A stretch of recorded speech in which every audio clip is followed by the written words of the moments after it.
Margaret Cahirlock, and I want to thank the independent group for putting this motion. It's an important motion, an important issue for Galway, obviously, but an issue, I think, for every region and every city, for the whole country, in terms of how we deal with the central issues of transport, climate change and future planning for our society. On the way in here this morning, I listened to an interview with an economist about our planning, our economy, and he was very, very critical of the approach taken by the government on all levels.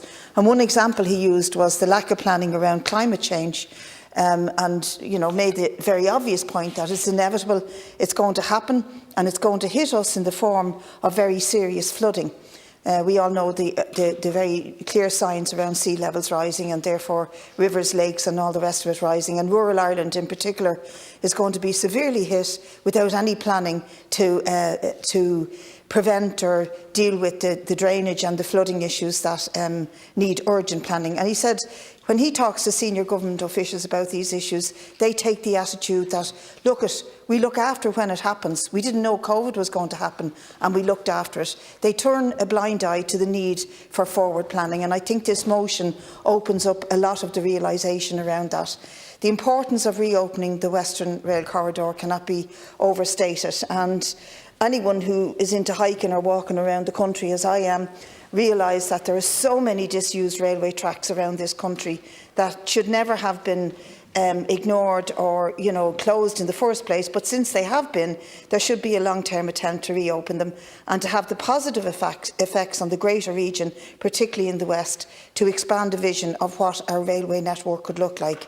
Not in 100 years' time, because we don't have that time, but in the next 5 or 10 years. So we have to think big for climate and for our future, and see the Western Rail Corridor to extend beyond Sligo to Letterkenny and on to Derry. And for all the talk that we have in this country about United Ireland, it seems to me that an attempt at providing the infrastructure on the ground that could join the two jurisdictions in a real way for people, with frequent rail services, with access to all parts of the nation, would be a very concrete, pardon the pun, way of demonstrating what a United Ireland could look like for ordinary people. And I can understand, if I lived in Galway and faced constant traffic jams, that I might end up supporting the demand for a ring road. But I think we need to learn lessons of road building both here and globally. I've just finished reading an excellent book by a young man called Paris Marx called The Road to Nowhere. He's from Canada, and he summarises the experience in North America throughout the last century of the dependence on the private car. We're aware of the huge impacts on climate and CO2 emissions, but less well documented are the effects on the communities and the lives of people through the total dependence on mobility through cars. The endless demand for more and more better roads do not, in fact, provide a solution for the problems people face. And time again we've shown that roads simply lead to more cars and thus higher demands for wider and better roads. This applies as much in Galway as it does in the history of North America and cities that are littered with these examples. A better use now of the funds that are needed or would have been needed for the ring road would be to provide a light rail system, and a light rail system would be a much better and more attractive option to people, even more attractive than the bus services has been proven around Dublin, with access to park and ride being important within that. And although we focus on the rail service has a far quicker and bigger impact in cities like Galway, the light rail service would be very good. And also just to enhance the bus service, but to do it in a way that it works, not in the way that, as the previous deputy said, has been done by Bus Connects in this city, making a total bags of it, the proposal to extend the service, but actually making it worse for ordinary people trying to get to work, to college or to socialise or to hospital appointments. Galway is an immensely ingested town, and it needs a new deal. Like many towns, it needs proper public transport, and specifically it needs services that will link the population of the west of the city, such as Knocknacarra, Barn and Salt Hill, and indeed to the industrial hubs to the east around Parkmore and Ballybrit. And lastly, I don't believe that the blocking of the proposed cycle infrastructure was a good idea. It was in fact very regrettable. The issues facing Galway could be replicated, as I've said, across the country in every town and city, and the solutions are the same. We can't lecture people about the importance of changing their personal habits when in most cases people don't have an option about how they get to work, to college or to hospital or to socialise. Our dependence on the car is not an accident. It's been carefully engineered by massive interests in car manufacturing and the fossil fuel industry. And car dependence has shaped our cities and our urban environment, largely to the detriment of local environments and communities, hollowing out town centres and placing shopping centres in suburban areas that are built to accommodate, guess what, more cars and indeed more people.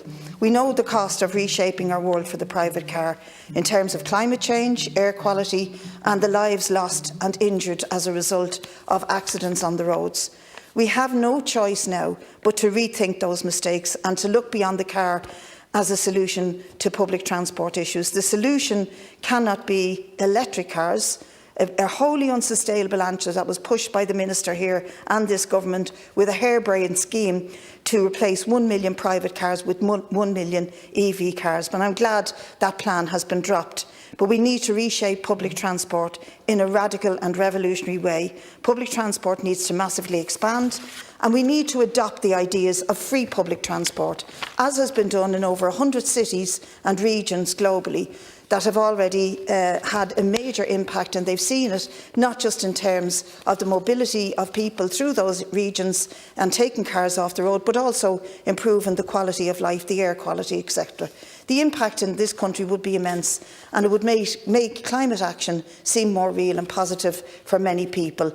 But it can't be on the basis of the sort of half-thought-out, unrealistic planning that has been carried through by the National Transport Authority. I'm very, very critical of them, and I think they've let us all down very, very badly.